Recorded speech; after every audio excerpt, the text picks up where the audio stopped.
Meredith était venue avec son plan de vengeance. Élise l'a démasqué, elle a ensuite démissionné.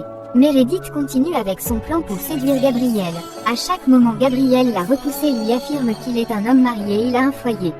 Marissa est allée voir Gabriel pour lui questionner concernant sa relation avec Meredith. Elle demande à Gabriel si Meredith est son ex-petite amie. Gabriel se rend vers son avocat concernant la paternité de Jacob. Agatha a trop bu, elle s'est rendue sur le lit de Gabriel, mais Gabriel a abaissé son obsession et lui suggère qu'il est un homme marié. Il y a des choses qu'il ne peut faire. Élise discute avec sa mère concernant la relation Gabriel avec Marissa. Elle déclare à sa fille que Gabriel se voit plus souvent Jacob et Marissa. Augusto, le nouveau CFO, a un casier judiciaire. Il a été condamné à 4 ans de prison pour avoir tué le fils de son ami. Agatha appelle Gabriel au téléphone lui demandant de se voir après le travail sans impliquer Élise. Après que Marissa appelle Pinky au téléphone, elle lui demande de parler avec Gabriel. Pinky lui a affirmé que Gabriel est parti tôt ce matin parce qu'il a une réunion avec Agatha au café du lobby à l'hôtel Manila. Heidi de son côté est très inquiète pour Angelo. Elle demande à sa tante si Angelo n'est pas encore arrivé. Il n'avait pas l'habitude d'arriver tard. Elle demande à sa tante si elle connaît pas son adresse, mais Élise l'a répondu non. Marissa a décidé de se rendre à l'hôtel pour poursuivre Agatha et Gabriel. Elle planifie un plan. Agatha a tellement bu, elle est saoule. Elle est plongée dans le bras de Gabriel. Marissa profite de prendre des prises de photos et l'envoie à Kinky. Kinky est allée montrer à Élise la photo.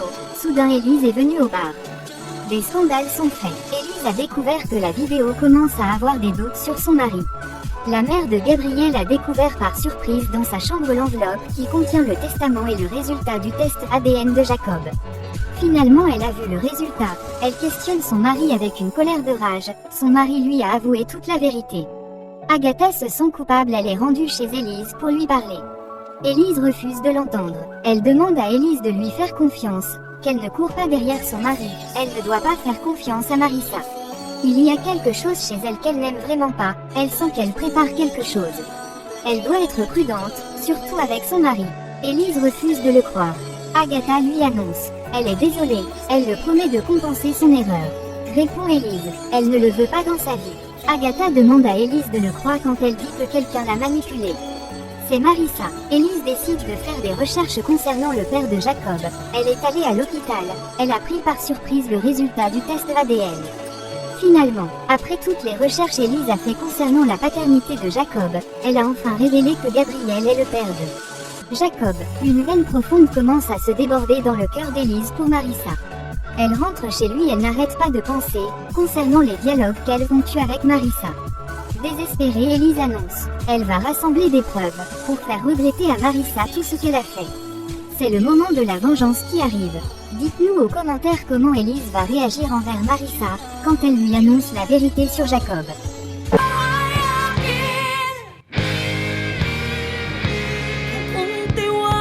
Gabriel est allé voir Marissa pour lui demander de l'excuser parce qu'il n'était pas présent le moment où Jacob avait plus besoin de lui. Marissa lui confirme qu'elle l'a appelé à plusieurs reprises mais il n'a pas décroché l'appel. Il l'avait promis qu'il sera toujours présent pour Jacob, mais il n'a pas respecté sa promesse. S'il savait comment est difficile d'élever un enfant seul sans partenaire. Gabriel se sent coupable d'annoncer à Marissa que ça ne se reproduira plus. Heidi de son côté et son petit ami portent un chaleureux affection envers la petite peau. Heidi lui annonce de ne pas faire peur à l'enfant. Soudain Heidi lui frappe par la tête. Le garçon annonce à Heidi si elle a envie de s'embrasser. Élise de son côté annonce à sa fille que son ami Jacob était très malade. Maintenant il est hors du danger. Après Ramon se rend chez Marissa pour venir voir le petit Jacob. Pendant ce temps Gabriel était aussi chez Marissa. Lucie est très étonnée de voir Ramon, qui apporte beaucoup des cadeaux pour le petit Jacob, annonce qu'il est venu voir son fils. Après le départ de Ramon, Lucie commence à avoir des doutes. Elle questionne Marissa concernant le père de son enfant, lui demande qui est le père du petit Jacob. Marissa lui répond qu'elle l'a déjà dit que le père de Jacob est un homme marié, mais mieux qu'elle ne parle pas de ce sujet. Lucie lui demande si c'est Ramon le père. Marissa commence à se rigoler en riant, annonce qu'elle ne saura jamais faire affaire avec Ramon. Le moment où Gabriel sort dans le couloir de la maison de Marissa, il est croisé sur Gabriel. Gabriel demande à son père ce qu'il fait ici. Son père lui annonce qu'il est venu voir son petit-fils. Gabriel lui annonce comment son petit-fils, qu'il a seulement une petite fille. Ramon annonce à Gabriel qu'il sait très bien la vérité sur Jacob, qu'il est son père. Gabriel essaie de le nier, mais son père lui annonce qu'il doit accepter son enfant. Gabriel se souvient toutes les douleurs l'infidélité que son père a affligées à sa mère, il lui annonce qu'il voudrait jamais lui ressembler. Subitement Ramon a fait une crise cardiaque. Gabriel se sent désespéré et demande de l'aide. Ramon est allongé sur le lit de l'hôpital, demande de parler à Gabriel. Il demande à Gabriel d'accepter la paternité de Jacob dans l'ordre pour assurer son avenir. Gabriel avoue à son père qu'il est réellement le père de Jacob. Élise a retrouvé son mari inquiet qui lui demande ce qui ne va pas, annonce à Élise juste de la fatigue. Élise prend son mari dans ses bras et lui console. Déclare à son mari qu'elle a envie de rendre visite à son beau-père, mais elle préfère lui envoyer un bouquet de fleurs pour qu'il ne subisse pas un autre crise cardiaque. Gabriel lui annonce que tout va bien se passer.